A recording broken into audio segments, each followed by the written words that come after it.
Aujourd'hui, je vous présente le jeu Reflect, un jeu de dessin à partir de 8 ans pour 1 à 2 joueurs et une durée de partie d'environ 15 minutes.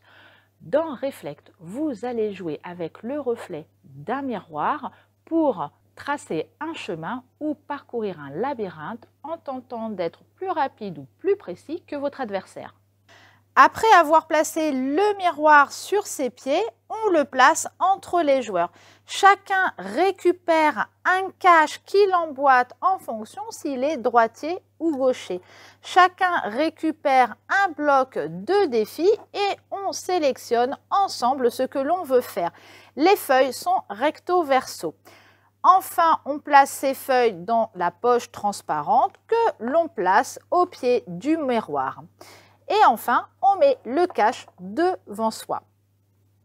Chacun va prendre un stylo et au top départ, les joueurs tentent de dessiner en utilisant le reflet pour se repérer.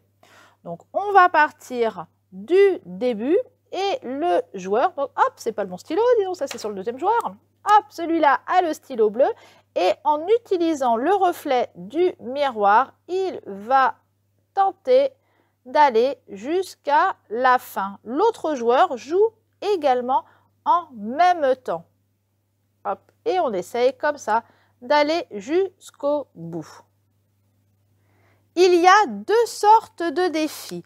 Le labyrinthe, donc celui-ci, où il faut dessiner une ligne du début à la fin. Si on traverse un mur ou qu'on se trompe de chemin, il faut laisser son feutre sur la feuille et retracer la ligne jusqu'au bon endroit afin de reprendre son chemin.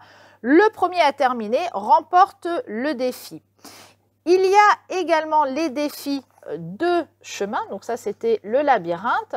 Il y a également, hop là c'est toujours les labyrinthes, là ici les chemins, c'est marqué en bas, où vous devez rester entre les murs en faisant le moins de fautes possible. Comme pour le labyrinthe, en cas d'erreur, il faut revenir en arrière avec son crayon.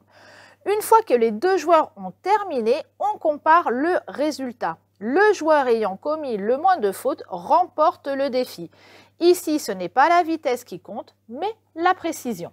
Vous pouvez jouer seul en utilisant un chronomètre pour les défis labyrinthe et avec un peu d'entraînement, on commence à mieux appréhender le haut du bas.